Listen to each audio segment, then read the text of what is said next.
विजय को जिस बात के लिए आगाह किया गया था, विजय उस बात के बारे में जरा भी नहीं सोचता। अपने काम में इतना मगन हो जाता है कि कब शाम से रात हो जाती है उसको ख्याल ही नहीं रहता। और आज बदकिस्मती से वो रात भी अमावस की रात थी। ये वही रात थी जब वो करण पिशाचनी शिकार करती थी अपना। विजय अपना काम कर रहा था, अचानक उसको पीछे एक आवाज आती है। शुरू शुरू में मंद मंद हल्की हल्की रोने की आवाज अब मानो जैसे चीखों में बदलती जा रही थी। और विजय जैसे ही पीछे मुड़ के देखता है, उसको नजर आती है अपनी मौत। करण पिशाचनी के आपने कई किस्से सुने होंगे। कई किस्सों में नहीं बल्कि तकरीबन हर किस्से में आपको यही बताया जाता है कि पहले करण पिशाचनी की साधना कैसे होती है और फिर जिसने साधना की उसके साथ क्या हुआ। लेकिन क्या हो जब करण पिशाचनी खुद एक शिकार बन गई हो। मरे हुए लोगों का मकबरा तो आपने सुना होगा। करण पिशाचनी जिसके बारे में ये कहा जाता है एक ऐसी एंटिटी है जो कम से कम फिलहाल मरती तो नहीं है। क्या जिंदा करण पिशाचनी के मकबरे के बारे में कभी सुना है आपने? आज के किस्से में आपको यही सुनने को मिलेगा। लेकिन इससे पहले मैं आज का किस्सा शुरू करूं, एक सिलसिला जो मैंने ठीक 1 साल पहले शुरू किया था। सच कहें, जब मैंने उस सिलसिले को शुरू किया मैं खुद भी कॉन्फिडेंट नहीं था कि क्या ये जारी रह पाएगा। और वो सिलसिला था रोज एक वीडियो पब्लिश करना, फेस वीडियो और पॉडकास्ट भी साथ में। आज इस बात को पूरा 1 साल हो चुका है। पिछले साल ठीक 1 साल पहले 23 दिसंबर को मैंने एक सिलसिले की शुरुआत की थी अपने जन्मदिन वाले दिन। और आज भी ये जन्मदिन जो मेरा 23 दिसंबर को है, 1 साल हो चुका है पूरा। और आप सबका बहुत बहुत धन्यवाद। आप सबके प्यार की वजह से ही, आप सबकी सपोर्ट की वजह से ही ये सिलसिला जारी रह पाया। और आज जन्मदिन है आपके भाई का और कोशिश होगी कि ना ही सिर्फ इस सिलसिले को ऐसे ही जारी रखा जाए, लेकिन नई चीज़ें भी लेकर आई जाए आपके लिए इस चैनल में, ताकि आप बोर ना हो जाए। और साथ के साथ ही जैसे अंधकार सीरीज चल रही है, अगले महीने जैसे ही अंधकार सीरीज ख़त्म होगी, नई सीरीज शुरू होगी, तो आपको भी एक नई एक उमंग मिलेगी कि भाई नया क्या आएगा, नया क्या आएगा। यही नहीं है कि चैनल पे बस एक रोज एक स्टोरी आ रही है या कुछ हफ्ते में 1 या 2 पॉडकास्ट आ रहे हैं। तो किस्सा शुरू करने से पहले आप सबका तहे दिल से बहुत बहुत धन्यवाद फिर से एक बार। और आज वीडियो को खूब प्यार दीजिएगा, खूब लाइक कीजिए, खूब हाइप दीजिए, और मैं समझूंगा कि यही मेरा गिफ्ट है। शुरू करते हैं आज का किस्सा बिना किसी देर किए। और हाँ, नए व्यूअर्स सब्सक्राइब करना मत भूलिएगा। जैसा मैंने कहा, करण पिशाचनी का मकबरा, बेहद ही अजीब किस्सा, बेहद ही अलग किस्सा। विजय जो कि एक ऐसी कंपनी में काम करता है जिसे हम पर्टिकुलरली इंफ्रास्ट्रक्चर कंपनी कह सकते हैं, या फिर वो उसका मेन काम था कि जो कुछ पुरानी इमारतें होती हैं उनको रेनोवेट करके उनको होटल वगैरह में चेंज किया जाए या उसको उनको डेस्टिनेशन प्लेस में चेंज किया जाए। विजय इसी कंपनी में काम करता था और उसका काम होता था सर्वे करना कि जो इमारत है उसकी रेनोवेशन में कितना खर्चा आ सकता है, आसपास की लोकेलिटी कितनी है और आसपास उसके कुछ ऐसी जगहें हैं जिसकी वजह से टूरिस्ट अट्रैक्शन बढ़ेगी। उसे पता लगता है कि उत्तर प्रदेश में एक गांव है जहां पर एक हवेली के खंडरात है। हवेली का रकबा बहुत बड़ा है, वहां पर एक ठीक ठाक डेस्टिनेशन बन सकती है। अब विजय को उस काम के लिए भेज दिया जाता है। विजय जब उस गांव से पहले कस्बे में पहुंचता है, क्योंकि विजय को कुछ दिन वहां पे रुकना था। गांव में तो स्टे का कोई प्रोग्राम होना नहीं था, और जो पास का कस्बा था वो भी कोई बहुत बड़ा कस्बा नहीं था। वहां पर उसे एक गेस्ट हाउस मिलता है, और गेस्ट हाउस में ज़्यादा एक बस देखभाल के लिए कह सकते हैं कि एक रामू काका थे। वो बताते हैं कि ऐसे ऐसे मैं कस्बे में आया हूँ और पास ही का जो गांव गांव का नाम लेते हैं, वहाँ पर एक ऐसी हवेली है और उस हवेली का मैंने सर्वे करना है कुछ दिन। तो कहते हैं हाँ भाई ठीक है। अब ये सामान वगैरह रखते हैं, रात को खाना वगैरह खाते हैं, अगले दिन इन्होंने जाना होता है। अब जब ये निकलने लगते हैं तो रामू का कहते हैं कि साहब सब कुछ तो ठीक है, लेकिन उस हवेली के ना बिल्कुल पास में ही एक कब्रिस्तान है। तो कहते हाँ फिर क्या हुआ?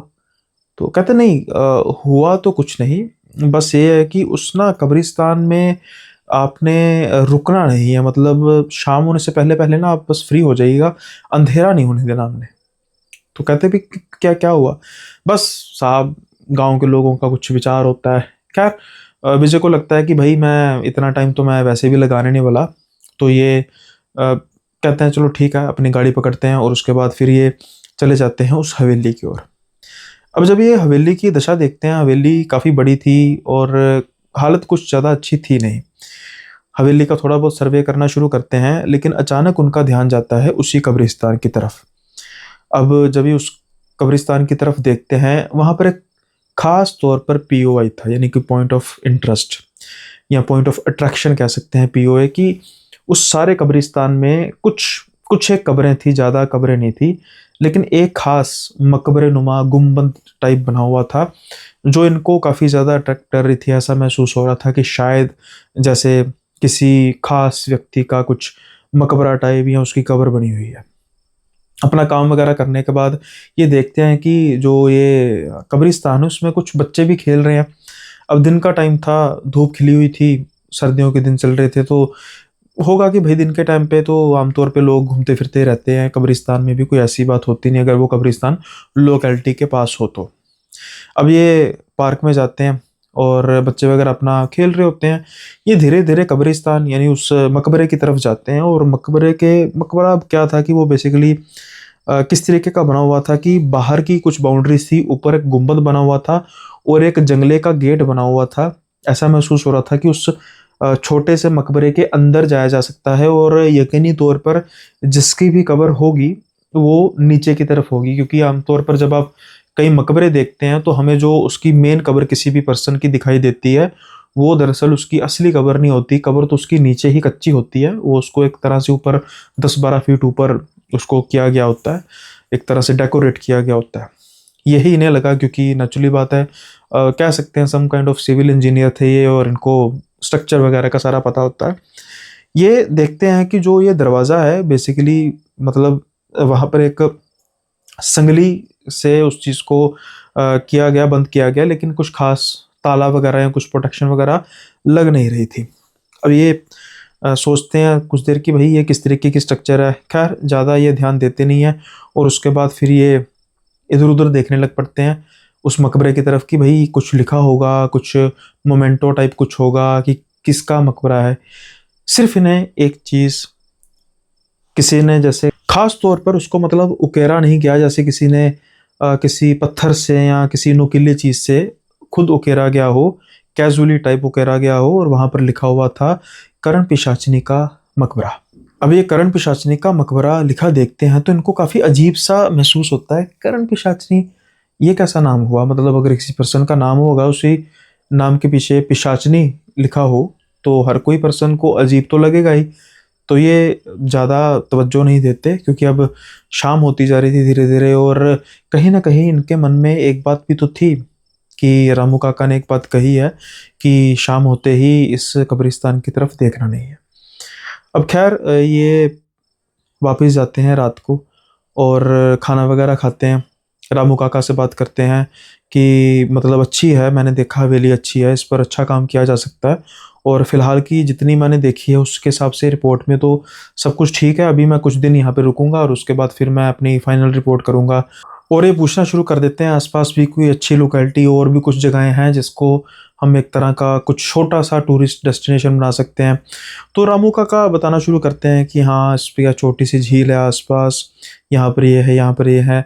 और बात करते करते फिर विजय पूछते हैं, रामू काका एक बात बताइए, वैसे तो आपकी बात का मैंने पूरा ध्यान रखा और मैंने कब्रिस्तान में शाम तक का इंतज़ार नहीं किया। हालांकि मैं कब्रिस्तान गया क्योंकि मेरी वहाँ पर जाने की एक वजह थी, और वो था एक मकबरे नुमा, छोटे से मकबरे नुमा एक स्ट्रक्चर, जिसपे मैं ना चाहते हुए भी आकर्षित होने से रह नहीं सक रहा था। और मैं वहाँ पर गया तो मकबरा, छोटा सा मकबरा, कुछ खंडित कुछ जगह से लग रहा था, लेकिन मैंने एक बड़ी चीज़ गौर की जिसके बारे में मैं आपसे पूछना चाहता हूँ।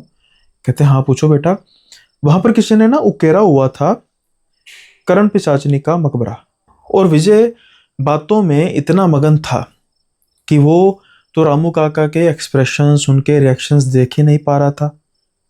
लेकिन जब वो गौर करता है तो मानो जैसे रामू काका उनकी बात ना ही सिर्फ गौर से सुन रहे हैं, बल्कि उनकी आंखों में खौफ भी साफ तौर पर देखा जा सकता था।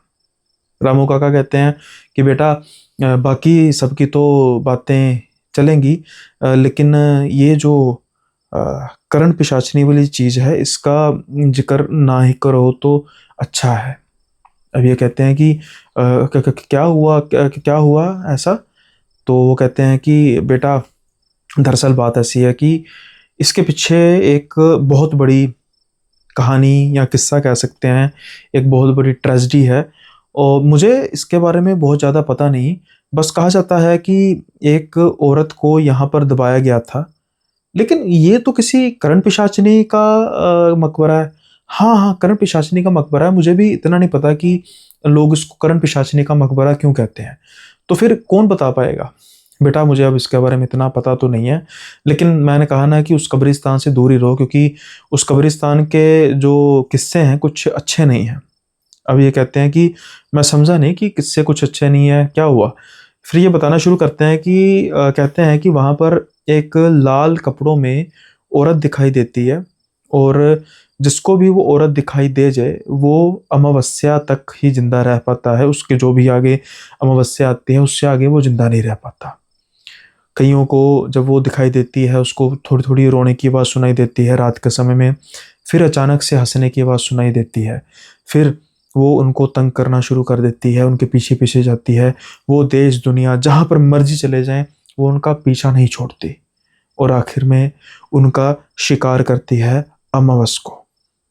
अब हालांकि जब से ये किस्सा बहुत ज़्यादा मशहूर हुआ है, पिछले कई सालों में ऐसा कोई शिकार उसने किया नहीं, क्योंकि कोई भी शख्स, खास तौर पे कोई भी मर्द, रात के समय में उस कब्रिस्तान के आसपास से भी नहीं फटकता। कब्रिस्तान के अंदर जाना तो दूर की बात है। तो विजय कहते हैं कि अरे रामू काका, मैं देख रहा था कि वहाँ पर तो बच्चे खेल रहे थे जब मैं गया था। अरे दिन का समय में तो लोग आते जाते रहते हैं, क्योंकि वो कब्रिस्तान कह सकते हैं कि बिल्कुल स्पेशल कब्रिस्तान नहीं है।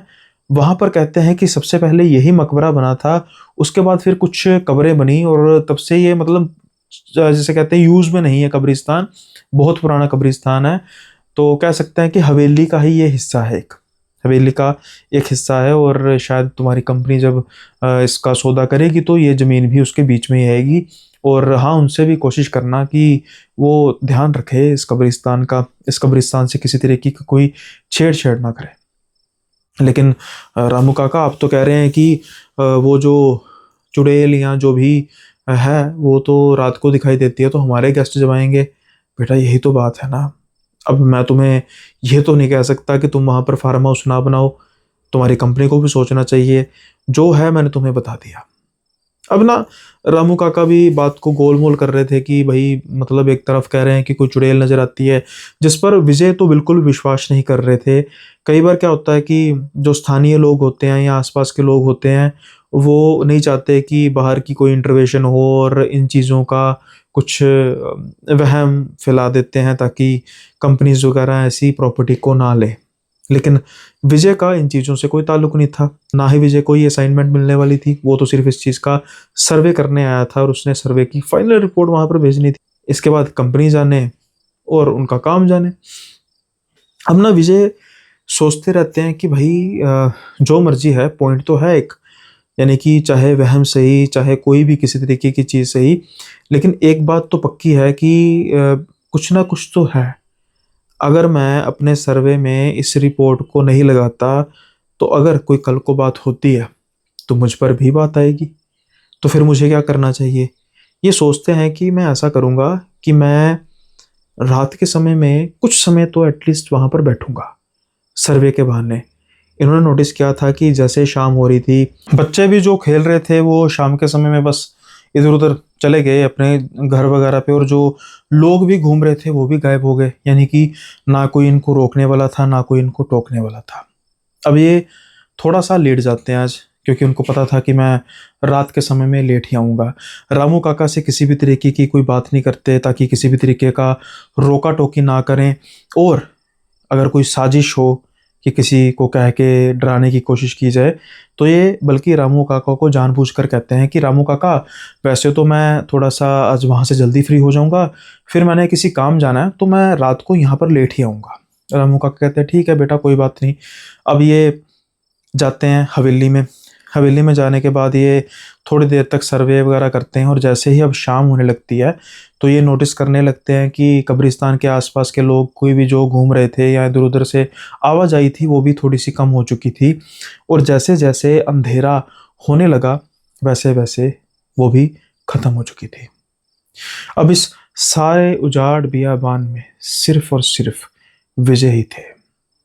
यूं कहें कि जो नजर आ रहा था वो विजय ही था, क्योंकि जो नहीं आ रही थी वो थी करण पिशाचनी। अब विजय कुछ समय बाद कब्रिस्तान में एक बेंच लगा था, वहां पर जाकर बैठ जाते हैं। ये बेंच जैसे कि मकबरा है बिल्कुल उसके सामने था, और इस मकबरे के बिल्कुल ऑपोजिट साइड पर विजय बैठे हुए थे, उन उस तरफ पीठ करके। अब विजय थोड़ी देर तक नोटिस कर रहे थे आसपास। अकेला होने के कारण, कब्रिस्तान में होने के कारण थोड़ा बहुत तो डर का एहसास उनको था, लेकिन किसी तरीके का कुछ भी ऐसा भी महसूस हो नहीं रहा था जिसके बारे में रामू काका बात कर रहे थे। जब अंधेरा होने लगता है तो इनको महसूस होता है कि ये अंधकार कुछ ज्यादा ही गहरा है, क्योंकि आज आज अमावस की रात थी।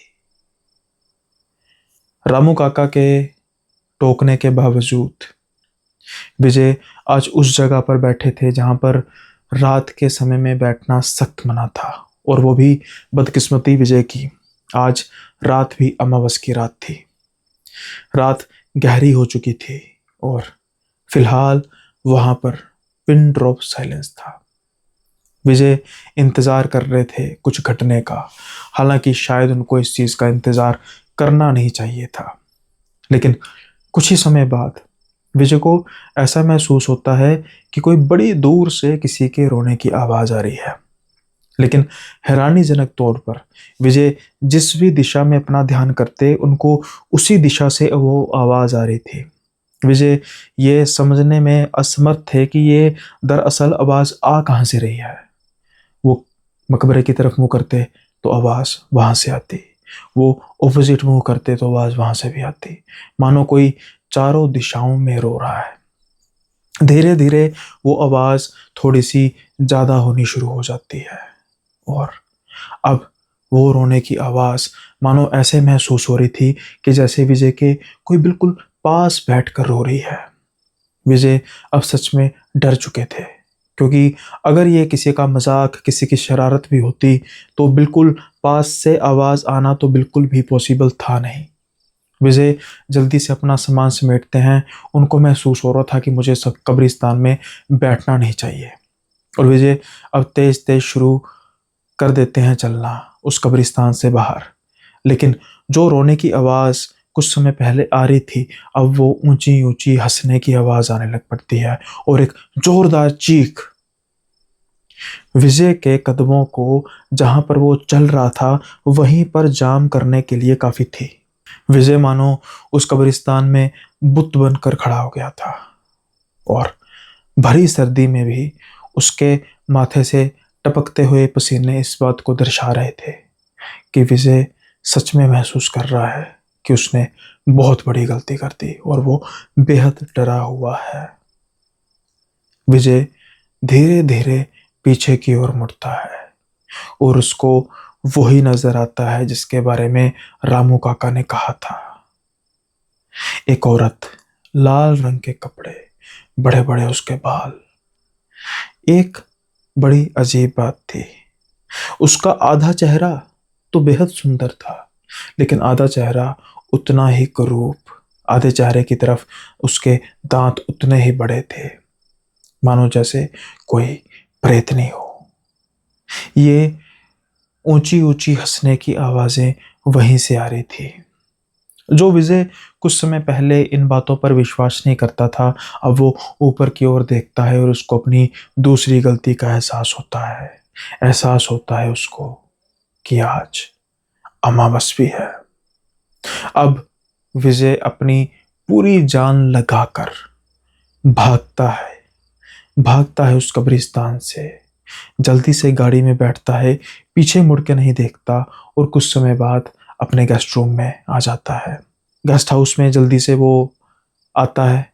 रामू काका उसके हाव भाव देखकर कुछ अजीब तो उनको लगता है, लेकिन कुछ कह नहीं पाते ज़्यादा या कुछ पूछ नहीं पाते। विजय जल्दी से अपने रूम में चला जाता है और थक चुका था, डर चुका था। बिस्तर पर लेटते ही उसको नींद आ जाती है, लेकिन मानो कुछ समय बाद उसको ऐसा महसूस होता है कि उसकी खिड़की, जो कमरे की खिड़की थी, उस पर कोई जैसे मानो नोक कर रहा है, खटखटा रहा है। विजय को लगता है कि कोई कोई हो ना, रामू काका ना हो, लेकिन वो दूसरी तरफ से क्यों खटखटाएंगे। ज़्यादा दिमाग ना लगाते हुए जैसे ही वो पर्दा पीछे करता है, उसको नजर आती है करण पिशाचनी।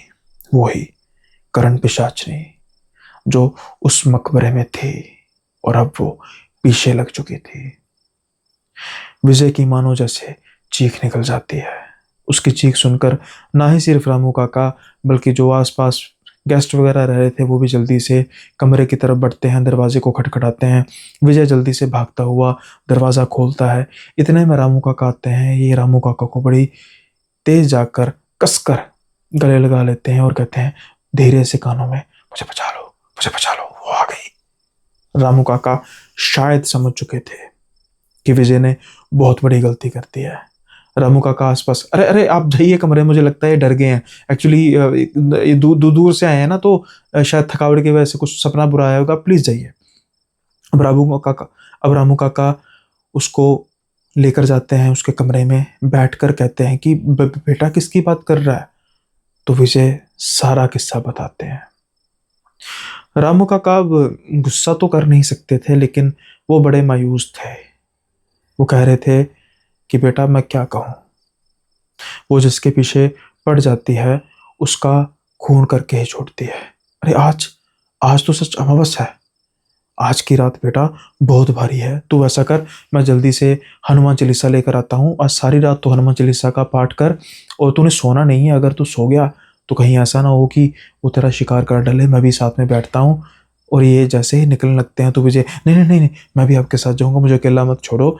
जो कि रामू काका को भी ठीक लगता है और वो साथ में लेकर जाते हैं। फिर हनुमान चालीसा लेकर आते हैं, उसका खुद भी जाप करते हैं और विजय भी पढ़ता रहता है सारी रात। सुबह हो चुकी थी। विजय के माथे से चिंता की लकीरें जा चुकी थी कि अमावस्या तो गुजर चुकी है, लेकिन रामू काका कहते हैं कि बेटा शायद तू पहला ऐसा आदमी होगा जिसको 1 माह का टाइम मिला है। ये तो किसी को 10 दिन, किसी को 5 दिन, किसी को 1 दिन। हैरानीजनक तौर पर तू कल तो बच गया, लेकिन वो तेरा शिकार जरूर करेगी बेटा। तेरा बचना नामुमकिन है। विजय कहते हैं मैं आज ही यहाँ से चला जाऊंगा रामू काका, और मैं तो बहुत दूर से आया हूँ, वो कैसे मेरा शिकार कर पाएगी। वो उस कब्रिस्तान से यहाँ तक कैसे आ गई बेटा। वह यहाँ तक आई है, मैंने कहा था दुनिया के किसी भी कोने में इंसान चला जाए वो उसको छोड़ती नहीं, उसका शिकार पक्का है। विजय रामू काका के आगे हाथ जोड़कर कह रहे थे कि काका डरा क्यों रहे हो आप। रामू काका कहते हैं बेटा मैं डरा नहीं रहा, जो सच्चाई है उसी को बयां कर रहा हूं। अब वो कहते हैं कि इसका हल तो बताओ, कुछ हल तो बताओ मुझे, मैं क्या करूं, कैसे करूं। लेकिन रामू काका असमर्थ थे। आज तक जितने भी लोग मरे थे उन्होंने बेहद कोशिशें की, बहुत कुछ किया, लेकिन कोई भी इस चीज़ का हल नहीं निकाल सका। आखिर में सिर्फ एक ही हल था, और वो था उस शख्स की मौत जिसने भी उस करण पिशाचनी को देख लिया हो। अब ये उस दिन अपना जो भी काम खत्म करते हैं। आज जो मकबरा पहले इनको अट्रैक्ट करता था, वही मकबरा आज इनको काटने को दौड़ रहा था। उस मकबरे में साक्षात इनको अपनी मौत नजर आ रही थी।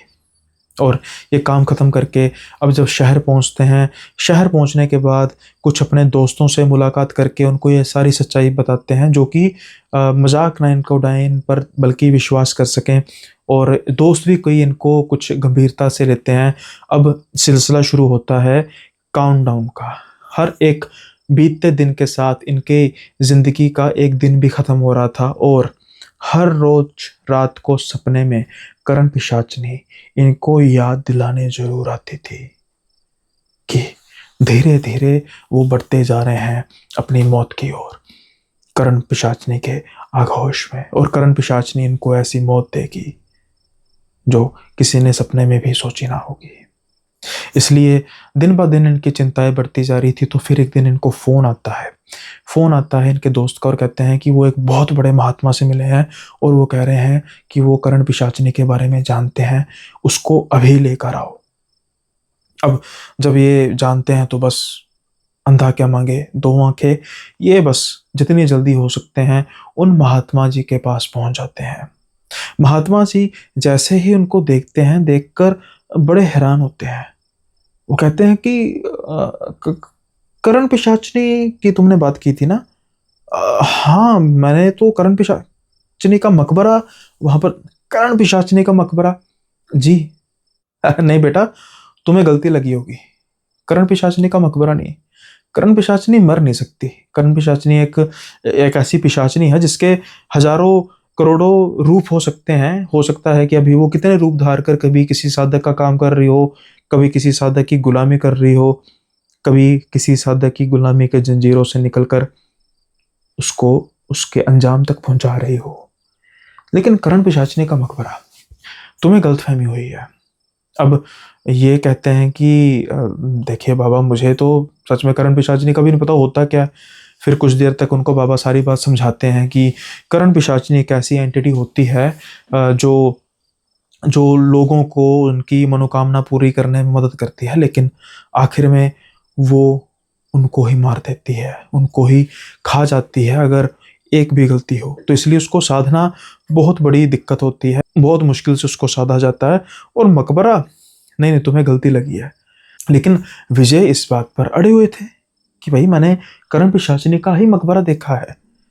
अब जो वो महात्मा थे वो कहते हैं कि चलो ऐसा करो, अपना हाथ आगे करो। वो उनके हाथों में हाथ लेते हैं, आंखें बंद करते हैं, कुछ ही सेकंड बाद आंखें खोलते हैं और कहते हैं वो करण पिशाचनी नहीं है बेटा, वो अर्धकरण पिशाचनी है।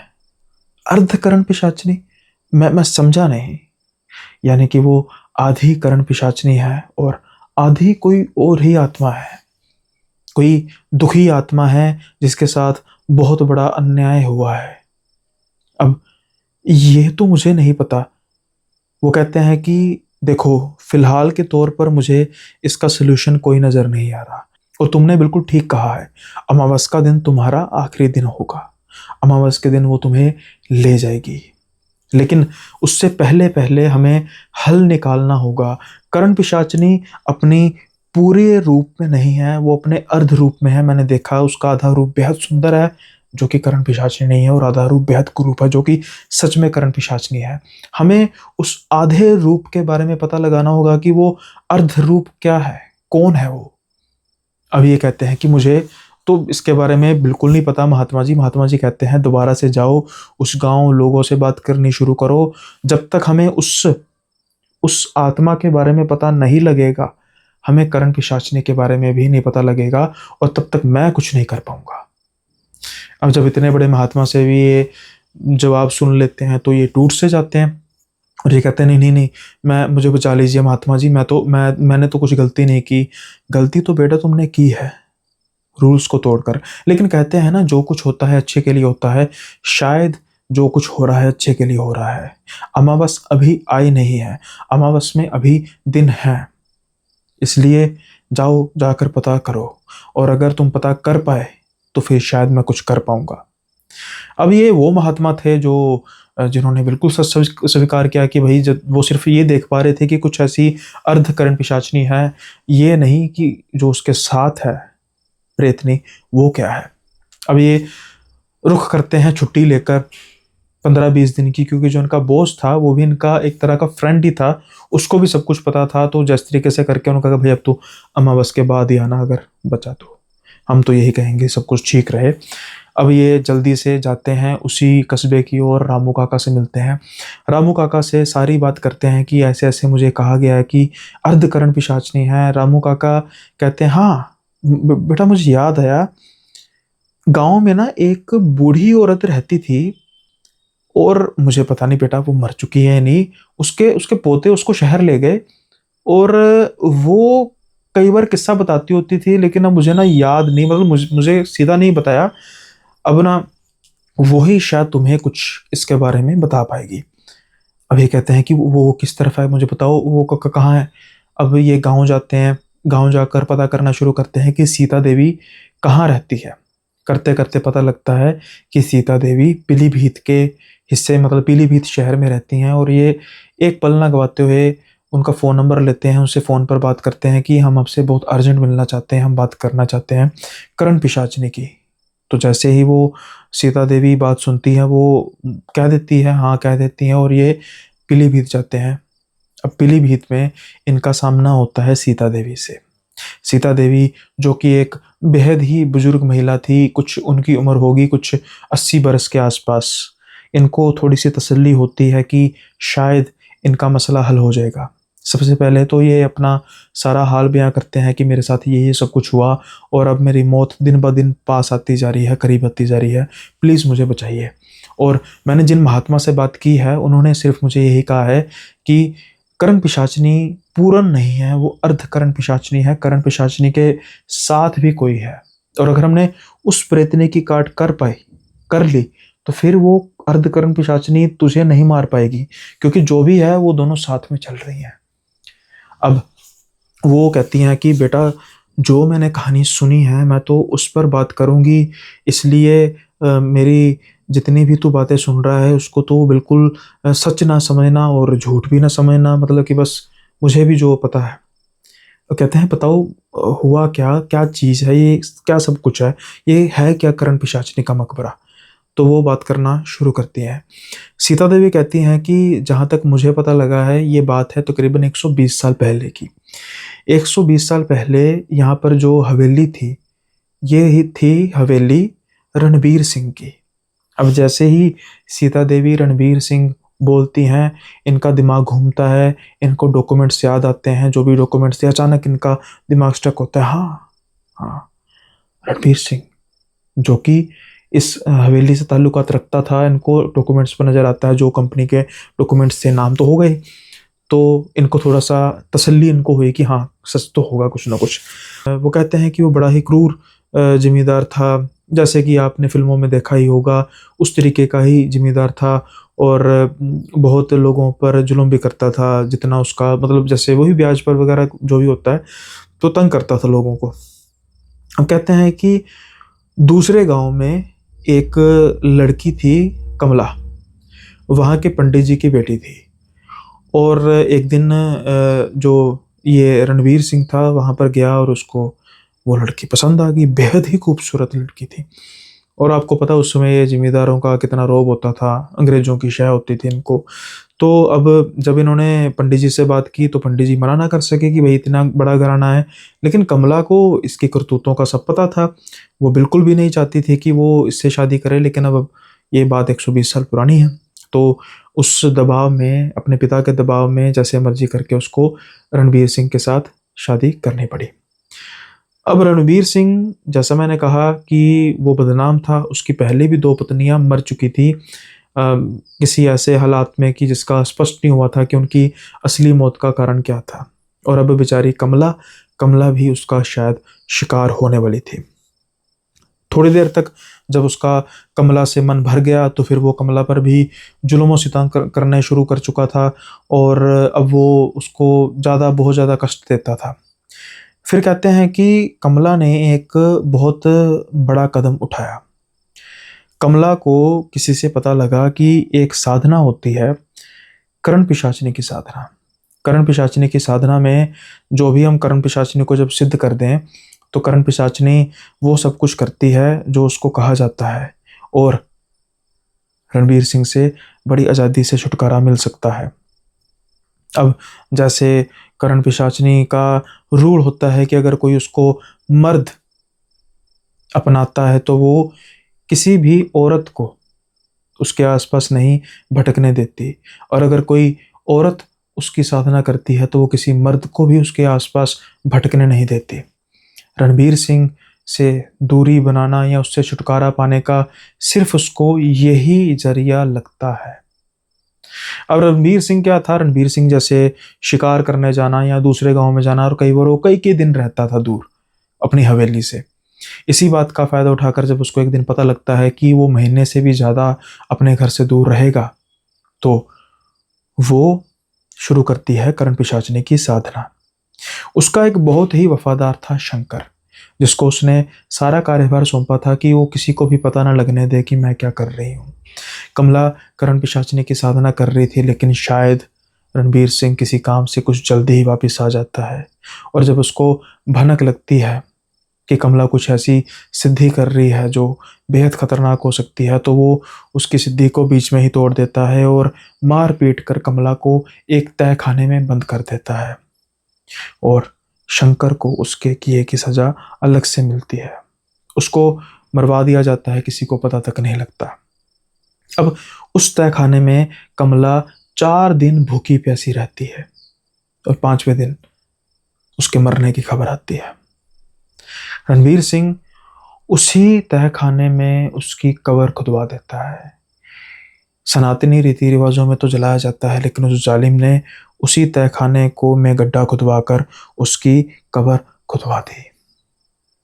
कहा जाता है कि करण पिशाचनी की साधना तकरीबन तकरीबन सिद्ध हो चुकी थी और करण पिशाचनी बंध चुकी थी, लेकिन जैसे ही कमला मरती है, वैसे ही करण पिशाचनी और वो उसकी प्रेतनी एक दूसरे से बंध जाती है, और कहर टूटता है फिर उस हवेली पर। उससे अगली अमावस को रणबीर सिंह की मृत्यु हो जाती है। उसकी छाती को जैसे चीरा गया था नाखूनों से, बड़ी ही बेरहमी से उसका दिल खाया गया था।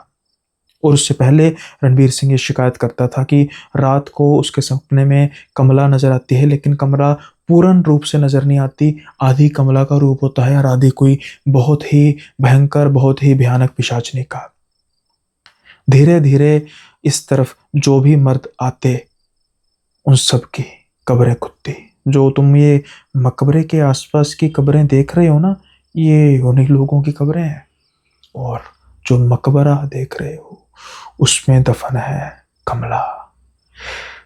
करण पिशाचनी की साधना के बारे में जब बात फैली, तो कई लोगों ने इसको करण पिशाचनी का मकबरा कहना शुरू कर दिया, लेकिन दरअसल वो असल में मकबरा है अर्ध करण पिशाचनी का, अर्ध कमला का।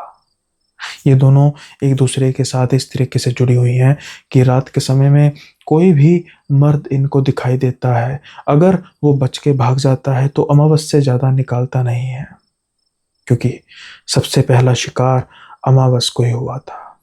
अविवेक ये बातें जानकर खौफजदा तो थे, लेकिन उनको अभी ये पता लग चुका था कि उस करण पिशाचनी के मकबरे का सच क्या है। वहां पर करण पिशाचनी नहीं दफन, वहां पर कमला दफन है, और उसके साथ दफन है करण पिशाचनी का श्राप भी। इसलिए अब वो सीता देवी को धन्यवाद कहते हुए भागे भागे महात्मा जी के पास जाते हैं और महात्मा जी को सारी सच्चाई बताते हैं। महात्मा जी के आंखों में चमक साफ तौर पर देख पा रहे थे।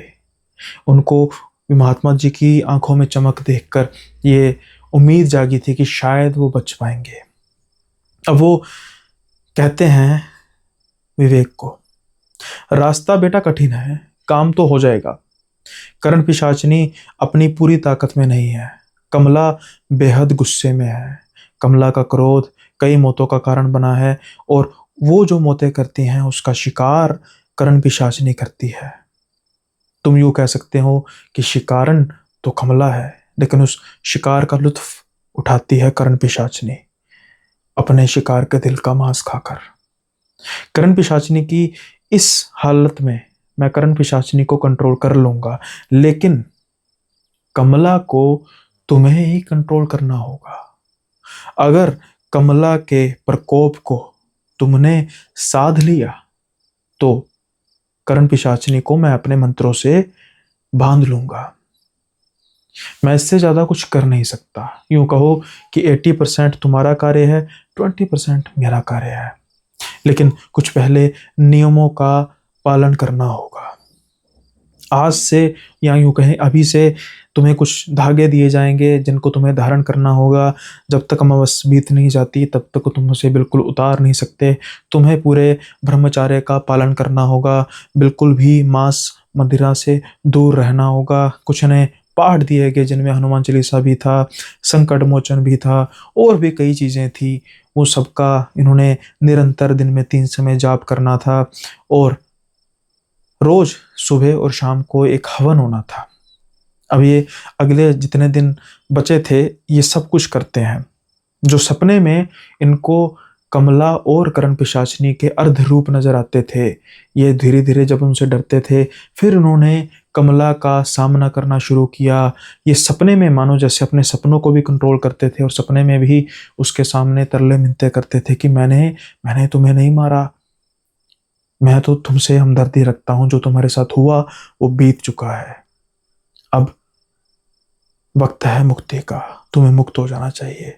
लेकिन जो करण पिशाचिनी थी उसको सिर्फ विजय शिकार के तौर पर ही नजर आ रहा था, इसलिए बहुत आसान नहीं था कमला से पार पाना। अब रात आती है अमावस की। महात्मा जी पूरी तैयारी कर चुके थे। रामू काका को उन्होंने पैसे दिए थे अच्छे खासे कि आप भी साथ देंगे, क्योंकि मकबरे के अंदर महात्मा जी नहीं आ सकते थे। मकबरे के अंदर सिर्फ एक शख्स को ही जाना था, और वो था विजय। जैसे तैसे हिम्मत करके अब विजय उस मकबरे के पास पहुंचता है। महात्मा जी अपने शिष्यों के साथ और रामू काका जी साथ में थे, तैयारी कर चुके थे हवन की। मकबरे के अंदर जो होने वाला था उसमें जो करण पिशाचिनी थी उसको काबू करने का जिम्मा बाहर बैठे महात्मा जी के हाथ में था, लेकिन कमला का प्रकोप अगर हो जाए तो फिर कोई नहीं बचा सकता था विजय को। तय जो पाया था उसके अनुसार जो विजय था वो हाथ में मौली बांधता है, और एक हनुमान जी का सारा हनुमान चालीसा एक पेज में बड़े छोटे छोटे अक्षरों में लिखकर उसका एक ताबीज नुमा बनाकर वो अपने लोकट बनाकर वो अपने गले में धारण करता है। और धीरे धीरे वो जो संगली थी उसको पीछे करना शुरू करता है, लोहे की संगल की चैन को, और दरवाजा चरमरा कर खुलता है लोहे का। आगे बिल्कुल अंधेरा नजर आ रहा था, टॉर्च जलाता है। अब धीरे धीरे आगे एक छोटी छोटी घुमावदार सीढ़ियां नजर आना शुरू हो रही थी, जो साफ तौर पर इशारा कर रही थी कि ये तह खाने की ओर जाने का इशारा कर रही हैं। अब ये धीरे धीरे उन सीढ़ियों पर नीचे नीचे जाना शुरू कर रहा था। जैसे जैसे विजय उन सीढ़ियों से नीचे जा रहा था वैसे वैसे कुछ आवाजें आ रही थी, मानो जैसे करण पिशाचिनी या कमला का प्रेत इसका ही इंतजार कर रहा है। आज बड़े वर्षों बाद एक शिकार मिलने वाला था करण पिशाचिनी को, वो कैसे छोड़ती। अब आखिर में वो बिल्कुल समतल भूमि पर पहुंच जाता है, और उसको नजर आती है एक कब्र। कब्र 120 साल पुरानी। ये कब्र गवाही थी रणवीर सिंह के अत्याचारों की। ये कब्र गवाही थी एक मासूम लड़की की। आप भी थी कमला की कब्र, कच्ची सी कब्र। और अब विजय उस कब्र के पास जाकर बैठ जाता है, बातें करनी शुरू करता है कि जैसा कि सपने में भी आप मेरे आती हैं और मैं आपको समझाता हूं कि 120 वर्ष बीत चुके हैं इन बातों को, अब वक्त है आपकी मुक्ति का।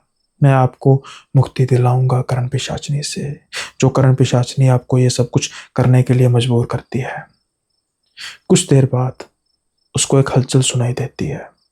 जैसे ही वो टॉर्च सामने करता है उसको नजर आती है एक बड़ी ही खूबसूरत लड़की।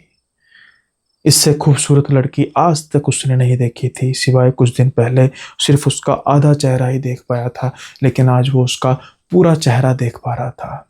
सुंदर लेकिन मायूस, सुंदर लेकिन बिल्कुल ही मुरझाया हुआ, मानो जैसे 120 वर्षों का दुख उसके अंदर कूट कूट कर भरा है।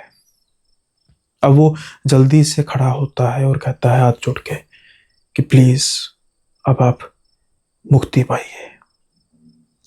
धीरे धीरे कमला अपना मुंह ऊपर करती है और वो कहती है जो मेरे पीछे खड़ी है इतनी जल्दी नहीं छोड़ेगी, जैसे ही वो कहती है, पीछे देखता है विजय और उसको विकराल रूप में नजर आती है करण पिशाचनी। मानो जैसे वो उसका शिकार करने का इंतजार कर ही रही थी, लेकिन बाहर ऊंचे ऊंचे जो मंत्र पड़े जा रहे थे एकदम से रोकते हैं उसको कुछ भी करने से। अब ये वही वक्त था जब विजय कमला को मना सकता था, उसको द्वार दिखा सकता था मुक्ति का। वो बस सब घुटनों के बल बैठ जाता है, हाथ जोड़ता है, माफी मांगता है उसके उस पर किए गए बुरे कर्मों की। चाहे उसका इससे कोई लेना देना नहीं था, लेकिन एक मर्द जात ने ही उससे सब कुछ किया था। ये चीज कमला को भी मजबूर कर रही थी मुक्ति पाने के लिए, लेकिन करण पिशाचनी वो नहीं। वो तो मानो जैसे विजय का शिकार करना चाहती थी। कई ऐसे मौके होते हैं, हम कहते हैं ना कि जुबां हर एक समस्या का हल भी हो सकती है। चाहे वो किसी समस्या को पैदा भी कर सकती है, लेकिन समस्या का हल भी कर सकती है। कमला जो कि एक सीधी सादी भोली भाली लड़की थी, उसके साथ इतना बुरा हुआ और उसकी किस्मत इतनी खराब, जिस करण पिशाचनी को वो सिद्ध करना चाहती थी अपने जो हो रहे साथ अपने अन्याय से छुटकारा पाने के लिए, मरने के बाद इतने बरसों तक उसी करण पिशाचनी ने उसका भी इस्तेमाल किया अपने शिकार करने के लिए। शायद ये कमला भी जानती थी, आज तक जितने भी शिकार इन दोनों ने किए उसमें से एक भी शिकार ऐसा नहीं था जिसने इतनी हिम्मत की हो, जिसने अपने आप को बचाने की कोशिश की हो। वो तो बस एक शिकार ही बनकर रह गया, आसान शिकार। लेकिन विजय में मादा था, या यूं कहें कि परमात्मा की भी ये इच्छा थी कि उसको पूरा 1 महीना मिला, और 1 महीने में विजय इस काबिल हो पाया कि आज शायद कमला मुक्त होने जा रही थी।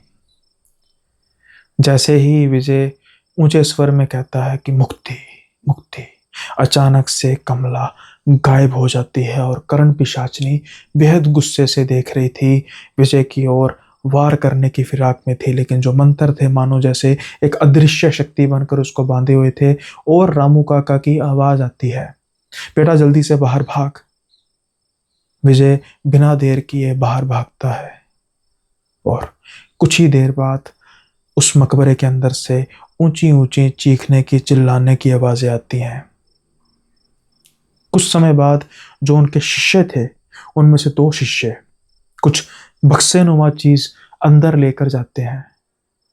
तकरीबन 2 से 2.5 घंटे अंदर ऊंची ऊंची मंत्रों की आवाजें आती हैं और वो बक्से को फिर बाहर लेकर आते हैं। महात्मा जी कहते हैं हमारा काम खत्म हो चुका है, अब ये मकबरा सिर्फ एक मकबरा ही रह चुका है, करण पिशाचनी का नहीं, कमला का। कमला मुक्त हो चुकी है और करण पिशाचनी अब हमारे बस में है, क्योंकि करण पिशाचनी की कभी मुक्ति नहीं हो सकती। वो तो यहाँ किसी की गुलाम बनकर रहेगी या किसी का काल। फिलहाल के लिए वो हमारे गुलाम बनकर रहेगी। ये कहकर जो उनकी गाड़ी आई थी वो उसमें बैठते हैं और रवाना हो जाते हैं। कुछ समय पहले से जो मकबरा विजय को काटने को दौड़ रहा था, आज वो मकबरा फिर से बेहद आकर्षक लग रहा था विजय को, क्योंकि उस मकबरे में दफन थी एक ऐसी आत्मा जो बेचारी 120 साल से अपने साथ हुए अन्याय के इंसाफ का इंतजार करती रही। और आज शायद इंसाफ हुआ या नहीं ये तो नहीं पता, लेकिन मुक्ति उसको मिल गई। और वो मुक्ति किसकी वजह से मिली? जिसका उससे दूर दूर तक कोई लेना देना नहीं। एक ऐड आती है, डर के आगे जीत है। शायद यहां पर ये बिल्कुल सच साबित होती है, क्योंकि डर तो हुआ, डरे तो सही विजय, लेकिन डर से पार पाते ही उन्होंने एक तड़पती हुई आत्मा को मुक्ति दिलाई और एक पिशाचनी को उसका सही रास्ता।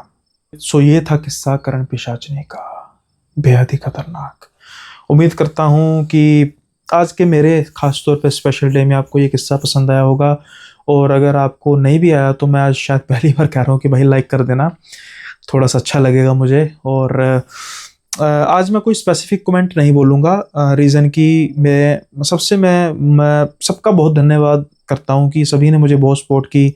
तो अगर मैं किसी एक पर्सन का नाम स्पेसिफिकली लेता हूँ तो मुझे अच्छा नहीं लगेगा, क्योंकि बाकी रह जाएँगे। लेकिन हाँ, अ, जो मेरा यूट्यूब का, सॉरी, व्हाट्सएप का जो कम्युनिटी है उसमें मुझे सच में भैया, आज तो वीडियो तो रात को पब्लिश होगी, लेकिन मुझे पता नहीं था कि मेरे कई व्यूअर्स को, मेरी फैमिली को मेरा जन्मदिन याद भी है। तो सच में जब मैं सुबह उठा, अभी तक मैंने रिस्पॉन्स इसलिए नहीं किया क्योंकि जब तक लास्ट तक कोई आएगा रिस्पॉन्स, उसके बाद ही फिर एक साथ मैं सबको करूँगा। लेकिन तहे दिल से आपका बहुत बहुत धन्यवाद कि आपने मेरा जन्मदिन याद रखा।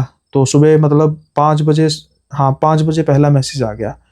तो बहुत बहुत मेरे लिए, मतलब कह सकते हो कि एक इमोशनल मोमेंट था कि भाई आप इतना याद रखते हैं, तो तहे दिल से आपका धन्यवाद। तो फिर मैं धीरे धीरे सबको फिर रात को ही एक ही टाइम में सबको फिर इसका रिप्लाई करूँगा।